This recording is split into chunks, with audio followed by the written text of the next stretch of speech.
welcome to the table. I'm Dr. Joseph. The degrees are on the wall and the student loan payments are on time. So let's talk about the principles of buying the damn table.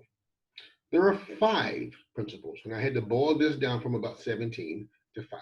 5 principles to buying the damn table. And I'm going to make 5 separate videos in reverse order. Number 5 is surround yourself with great people. I can remember all the way back to my younger years, probably 10, 11, 12 years old, growing up in Dublin, Georgia, and my mom would always want to engage in conversation about my friends. And I didn't understand what she was doing. However, now, many years later, I get it. I remember her once or twice saying, birds of a feather flock together. I didn't get it, didn't believe it. Juvenile mind, it is what it is. So now, some years later, I get it. And then now, as I look at all the friends I've surrounded myself with, we kind of sort of naturally gravitated towards each other because we have so much in common. And it's a beautiful thing.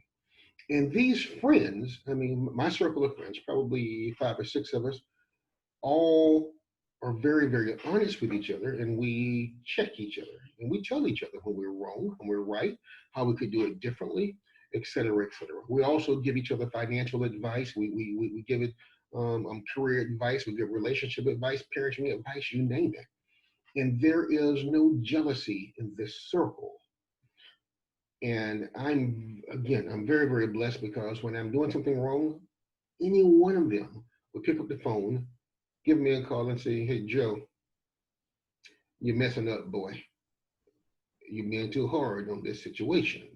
You should probably handle this one differently. And I'm man enough at that point to listen.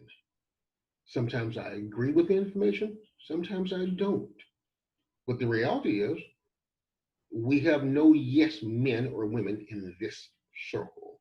Because when there's people in the circle who do nothing but agree, you're not going to move forward in life. That's just the way it is. So, if you want to be a millionaire, you probably want to hang out with millionaires. It only makes sense. If you want to be an auto mechanic, you probably want to spend some time with auto mechanics. That's what makes sense. If you want to be a plumber, you probably shouldn't spend a whole lot of time with accountants because they probably can't teach you much about plumbing. However, they can teach you numbers. And I said all that to say, and again, going back to my childhood, my mom would ask, why are you and this person friends?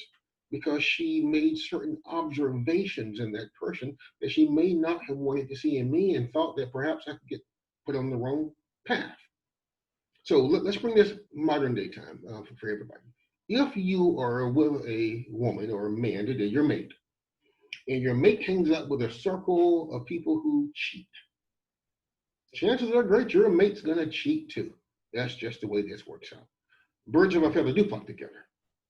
If you, and take an honest look and self-assess right now, because if you are hanging out with a bunch of people who smoke crack, I ask you to take your time, do your due diligence, go to your favorite search engine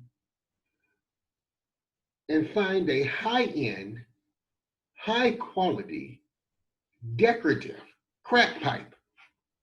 Because you're going to need that crack pipe at some time. If you're going to smoke crack with your friends, no need for you to share the pipe. Birds of a feather do flock together. That's just the way it works. That rule cannot change. And if you are an exception, I'm okay with that. But I'd venture to say, based on my life experiences, it's going to catch up with you. I'm now a college professor and leader, and I have friends today who are college professors. I have friends today who are organizational leaders. I have friends today who own their own companies.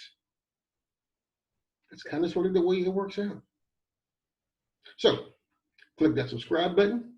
I realize that my content is not for everybody. If you want to make excuses, this is not the place for you.